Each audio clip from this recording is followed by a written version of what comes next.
क्या बोलती पब्लिक, बोले तो तकलीफ और ना बोले तो भी तकलीफ। दूध की रखवाली बिल्ली से। जी हाँ, सही सुना आपने, दूध की रखवाली बिल्ली से। बस बिल्ली कौन है ये आपको स्वयं समझ आ जाएगा, खबर को पूरी देखिए। डोंगरगढ़ कृषि विभाग ने खाद के अवैध भंडारण पर कार्रवाई के नाम पर की खानापूर्ति। डोंगरगढ़ विकासखंड के ग्राम रानीगंज में हेमलता कृषि केंद्र में खाद के अवैध भंडारण पर कृषि विभाग ने कार्रवाई की। कृषि विकास अधिकारी जीवनलाल चंद्रवंशी ने डीजी न्यूज़ से चर्चा में बताया कि यूरिया 16 टन और सिंगल सुपर फास्फेट 60 टन था, जिसे जब्त कर व्यापारी के ही हैंडओवर कर दिया गया। व्यापारी से पूछताछ में उसने बताया कि उतना माल नहीं था जितना विभाग दावा कर रहा है। सूत्रों से मिली जानकारी के अनुसार डोंगरगढ़ ब्लॉक के ग्राम रानीगंज में खाद के अवैध भंडारण पर कार्रवाई के नाम पर खानापूर्ति की गई। नियमतः किसानों को बायोमेट्रिक आधार पर डीबीटी पॉस मशीन के माध्यम से खाद बेचा जाना चाहिए, लेकिन दुकानदारों द्वारा बिना पॉस मशीन के ऊंचे दामों पर खाद बेची जा रही है। जहां 1350 रुपये सरकारी दर पर बेचे जाने वाली खाद 1800 से 2000 रुपये में और 266 रुपये मूल्य का यूरिया 450 से 500 रुपये में बेचकर खाद की कालाबाजारी विभागीय संरक्षण में की जा रही है। कृषि सहकारी समिति एवं किसानों से प्राप्त जानकारी के अनुसार जहां सोसाइटी में डीएपी यूरिया की सप्लाई ना के बराबर है, वहीं निजी कंपनियों से मिलीभगत कर जिम्मेदार अधिकारी द्वारा निजी कंपनियों को लाभ पहुंचाने और अपनी जेब भरने सोसाइटियों में निजी कंपनियों की खाद को खपाया जा रहा है और शासकीय उचित मूल्य की खाद को निजी दुकानदारों के माध्यम से महंगे दामों पर बेचकर अलग मोटी कमाई की जा रही है। कल किस चीज़ का छापा पड़ा था भैया आपके कृषि केंद्र में? वो तो बता रहा हूँ जी। तो कुछ किसी प्रकार का कुछ दिया गया क्या आपको? कोई चीज़ नहीं दिया। अधिकारी लोग आए थे? नहीं आया थे। आए थे। क्या क्या बोल के गए? बता तो दिया जी, मैं इसको नहीं समझ में आता ना भैया। नहीं कैमरा चालू है। कैमरा चालू, ठीक बात है। मैं इसके बारे में क्या बोले अधिकारी लोग? अभी कुछ नहीं बोले। पुलिस वाले भी आए थे अधिकारियों के साथ में? क्या कारण है, वो क्या लगाए हैं वो अधिकारी लोग? तो देख, मेरे को उसके बारे में कोई ज़्यादा जानकारी नहीं है। जो इशू है, इशू के नाम से वो इशू जो बताया ना वही नहीं है, उसके कारण। आप क्या अवैध खाद बेचते हो? नहीं लाइसेंस है ना, वो तो लाइसेंस है। ये अपन यूरिया क्या रेट बेचते हैं अपन? 266 रुपये। और डीएपी? ये डीएपी क्या रेट बेचते हैं? कितने लोग आए थे भैया? कृषि विभाग की कार्रवाई थी, कोई किसी प्रकार का कोई पंचनामा बना है? बना के लेगो है ना, जो कोई चीज़ हम लोग को नहीं दिए हैं। पंचनामा आप लोग को नहीं बताया नहीं दिए गया? आपके मान से कितना आपने खाद स्टॉक करके रखा था? वो स्टॉक हमारे यहाँ भी नहीं था। हम लोग बेच भी नहीं थे। हमारे मामा का ना थोड़ा स्वास्थ्य वगैरह ठीक था, तो मैं ठीक से चला भी नहीं पाया। आप तो बताए जी 25 टन लगभग माल था करके, 24-25 उसके कहने से कुछ नहीं होता। 60 टन यूरिया बताए हैं, 18 टन डीएपी बताए हैं। वैसा कुछ नहीं होता। उसके वो 50 टन बोल देगा तो अपन उसको नहीं मानेंगे। ठीक है, जो था उन लोग देख लिया अपना करके। इसलिए तो आपको पक्ष जानना है कि भाई क्या था, कुछ क्या नहीं हुआ है। और जो बनाना था हम लोग बना के लेके चले गए। हम लोग को कुछ भी हम लोग नहीं दिए हैं। आवेदन डालने बोले, अपन आवेदन लगा दिए हैं बस। किस चीज़ का आवेदन? वो पीवीसी रहता है ना, जिसे अपन मान लेते हैं, जैसे आप व्यापारी हो, हम दोनों जुड़े हुए हैं। बस हमारा पीवीसी एक्सपायर हो गया है, बस वही इशू है, कुछ नहीं है इसमें। रेट वेट का कोई का प्रॉब्लम नहीं है। नहीं, और रेट ठीक है। अधिकारी लोग तो क्या, हमको जानकारी है, हमको ग्रामीणों से भी जानकारी लगा कि डीएपी आप लगभग 1800 से 2000 बेचते हो। ऐसा कुछ नहीं है। क्या रेट बेचते हो डीएपी? जो रेट तो सामने लगा हम लोग। डीबीटी प्रो मशीन का यूज करते हो?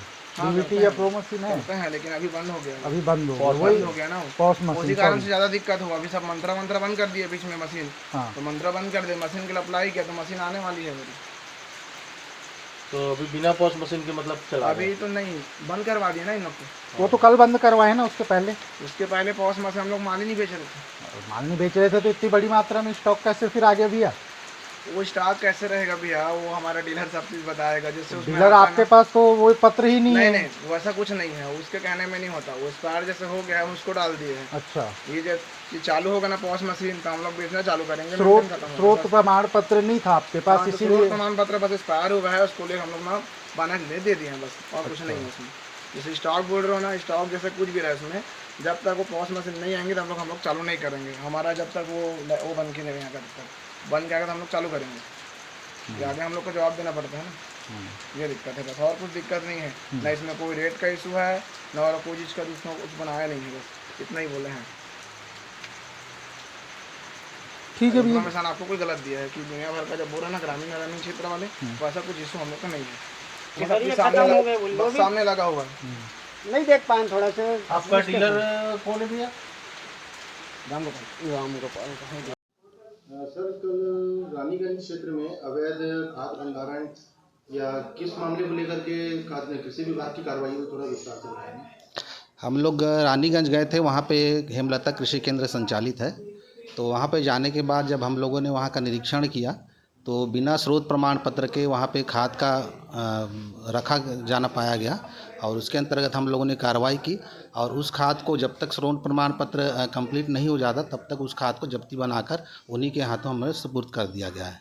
और जैसे ही उसका वो बन जाता है स्रोत प्रमाण पत्र, वहाँ से जब डॉक्यूमेंट ले आएंगे तो उसके बाद आगे कार्रवाई जारी रहेगी। और इस कार्रवाई को हम लोगों ने राजनांदगांव उप संचालक कृषि को प्रेषित कर दिया है। सर, इस तरीके की कार्रवाई क्या अन्य जगहों पे भी हुई, अन्य दुकानों पे या ग्रामीण क्षेत्रों में? हाँ, जहाँ जहाँ पे उर्वरक अधिनियम के अंतर्गत जहाँ पे भी कमी पाई जा रही है वहाँ पे हम लोगों ने मतलब निरंतर निरीक्षण किया जा रहा है और उसके अंतर्गत कार्रवाई जारी है और आगे भी रहेगी।